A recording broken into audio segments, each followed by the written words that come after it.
Orang yang berkuasa tidak banyak bicara. Semakin sering kamu berbicara, maka wibawamu akan semakin berkurang. Halo semuanya, nama saya Michael. Selamat datang di channel saya, Sikutu Buku. Kali ini saya akan bahas buku The 48 Laws of Power karya Robert Greene. Sebelum kita mulai, buat kalian yang mau support channel ini agar terus berkarya, caranya gampang banget. Kalian cukup klik subscribe dan nyalakan loncengnya. Dukungan kalian membantu banget supaya kita bisa rutin posting dan bersama-sama belajar di channel ini. Buku ini membahas soal bagaimana kekuasaan itu sendiri, cara mendapatkannya, melindungi dirimu dari kekuasaan yang menekanmu, hingga menggunakannya untuk keuntunganmu sendiri. Robert menuliskan buku ini berasal dari banyak kisah dalam sejarah dan merangkumnya menjadi 48 hukum kekuasaan. Menjadi tidak berdaya tentu saja merupakan pengalaman yang tidak menyenangkan.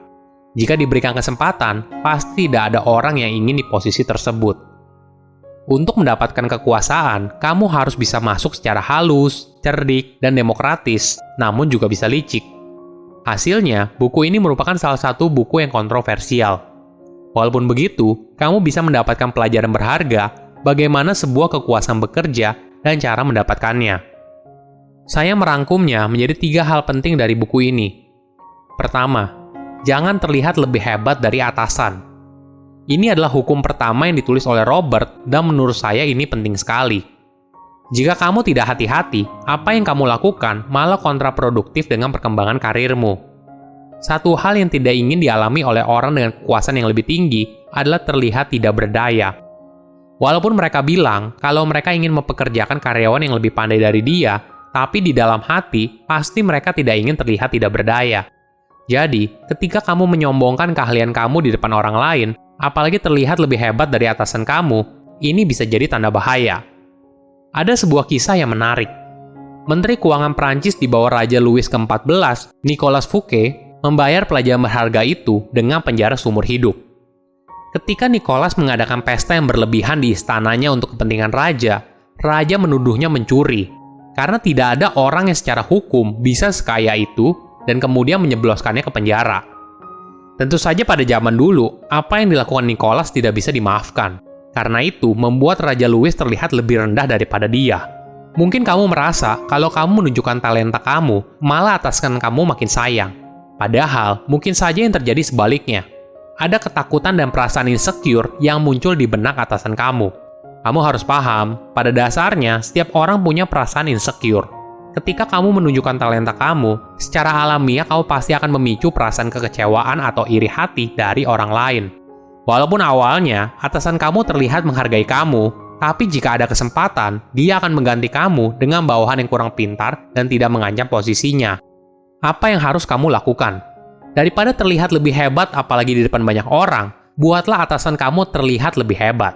Ingat, semakin hebat kamu membuat atasan kamu terlihat lebih hebat, maka kekuasaan kamu akan semakin besar. Kamu akan berada dalam kendali, bukan menjadi korban atas perasaan insecure atasan kamu.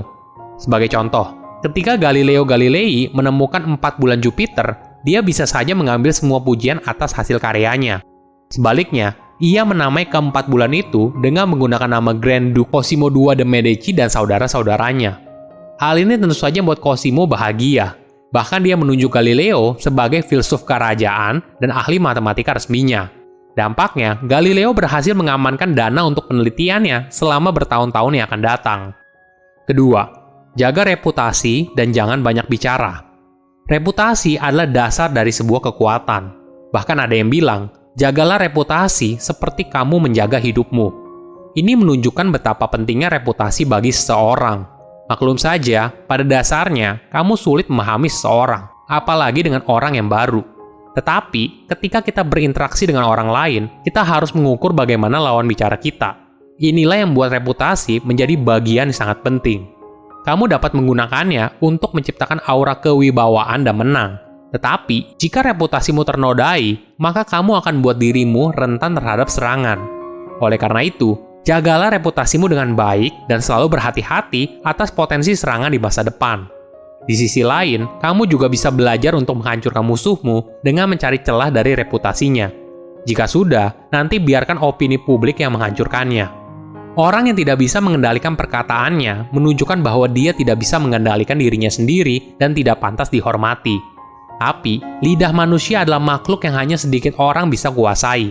Ia berusaha keras untuk keluar dari kandangnya, dan jika tidak dijinakkan, ia akan menjadi liar dan membuat kamu menyesal di kemudian hari. Ingat, semakin sering kamu bicara, kamu akan tampak kurang mengesankan, dan semakin tinggi kemungkinan kamu mengatakan sesuatu yang tidak tepat atau bahkan perkataan yang kamu sesali. Orang yang berkuasa cenderung berbicara sedikit. Hal ini membuat kesan wibawa. Orang tidak dapat menebak apa yang mereka pikirkan dan berpegangan pada setiap kata dan reaksinya. Jawaban singkat dan diam juga membuat orang menjadi defensif dan biasanya ketika mereka ingin mencoba keheningan dengan berbicara, mereka memberikan informasi yang berguna buat kamu. Ketiga, jangan minta tolong apalagi berdasarkan hutang budi. Ada yang menarik ketika kamu mau minta tolong. Ingat, walaupun orang itu adalah teman kamu, jangan minta tolong berdasarkan hutang budi atau kebaikan hati mereka. Pada dasarnya, kebanyakan orang termotivasi pada kepentingan pribadinya. Jika kamu mau minta tolong, kamu juga harus perhatikan kebutuhan mereka. Jika kamu membawa hutang budi masa lalu dan perasaan bersalah, hal ini malah kontraproduktif dengan hal apa yang ingin kamu capai. Ada kisah yang menarik. Castruccio Castracani adalah seorang prajurit yang berhasil menjadi penguasa di sebuah kota besar yang ada di Italia bernama Lucca. Ketika Castruccio sudah menjadi penguasa, banyak pendukungnya yang berasal dari keluarga bangsawan merasa kalau dia lupa atas budi baik mereka di masa lalu.